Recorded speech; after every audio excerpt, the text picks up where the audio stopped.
కాళహస్తీశ్వరాయ నమః. ప్రేక్షక దేవుళ్లకు చిన్న మనం. ఇక్కడ మహర్షులు, సాధువులు, సిద్ధులు, యోగులు, జ్ఞానులు ఇట్లా అంతా ఇక్కడే ఉండేవాళ్ళు.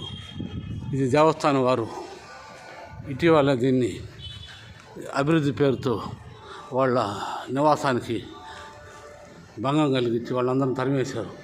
ఇది పెయింట్లు వేశారు.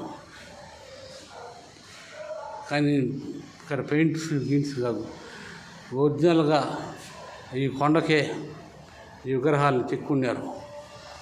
అద్భుతం. ఇక్కడంతా సాధు సంతులు, యోగులు, సిద్ధులు, జ్ఞానులు, మహర్షాదులు ఇక్కడ నివాసం ఉండి తపస్సు చేసుకునే స్థలం ఇది. ఇటువంటి స్థలాన్ని దేవస్థానం వారు సాధువులకి నీడ లేకుండా చేశారు. యోగులకి తపోభూమి. ఈ తపోభూమిని అభివృద్ధి పేరుతో ఈ విధంగా రంగులు వేసేసి ఇక్కడ ఉండే సాధు సంతువులందరినీ తరిమేసి ఇదిగో లాడ్జీలు కట్టి, హోటల్ కట్టి వ్యాపారం చేసుకుంటున్నారు. ఇక్కడి నుంచి పైకి పోతే ఒక 20 అడుగులు పైకి పోతే ముఖాలతో కూడిన శివలింగం ఒకటి ఉంది.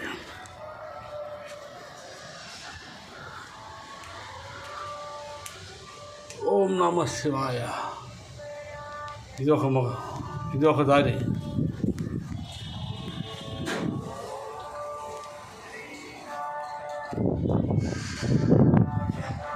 ఇది సాధు సంతువులు, యోగులు, మహర్షాదులు నివాసం ఉండే ఎంతో అక్కడే ఉన్నారు. నాకు తెలిసి వచ్చి వాళ్ళని వాళ్ళు పూజ చేసుకునేవాడు నేను.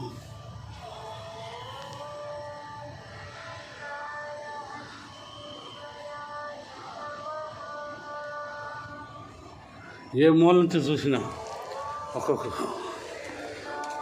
4 మూల నుంచి 4 ముఖాలతో శివలింగం.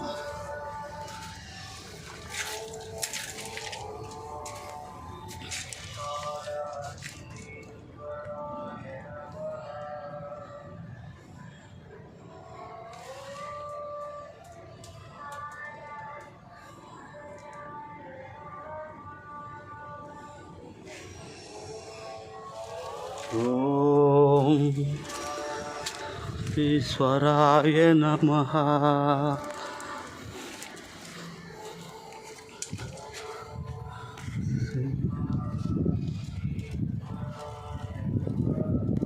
ఈ అద్భుతాన్ని శ్రీకాళహస్తిలో ఉన్న వాళ్ళు కూడా తెలియదండి. ఇక్కడికి ఎవరు రాలేరు. కారణం, ఇక్కడికి రావాలంటే చాలా కష్టంతో కూడిన పని. ఇక్కడంతా సాధు సంతువులు, యోగులు, జ్ఞానులు, సిద్ధులు, మహర్షాదులు స్థలం ఇది. వాళ్ళు పూజిస్తున్న దేవ నేడు వాళ్ళకి నీడ లేకుండా చేశారు. ఇక్కడ ఎవరు పూజలు లేదు, పురస్కారాలు లేదు. ఈ అద్భుత శివలింగాన్ని చూడడానికి ఎంతసేపు చూసినా చూడాలనిపిస్తుందండి. ఓం నమ శివాయ నమః. 4 దారుల నుంచి 4 ముఖాలు పరమేశ్వరుడు ఈ విధంగా ఉండడం చూడడం మన అదృష్టం. ఈ అద్భుతమైన సన్నివేశాన్ని చూపించినందుకు, నాకు చూసినందుకు మీకు పుణ్యం. ఓం నమ శివాయ నమః. లైకులు కొట్టమని చెప్పాను, ఇందాక చెప్పాను. నా జీవితంలో ఇదే చెప్పడం. లైకులు కొట్టండి. పరమేశ్వరుడు అనుగ్రహం, కరుణ, కృపా కటాక్షాలు ప్రాప్తించుగాక నాకు మీకు. ఓం నమ శివాయ నమః.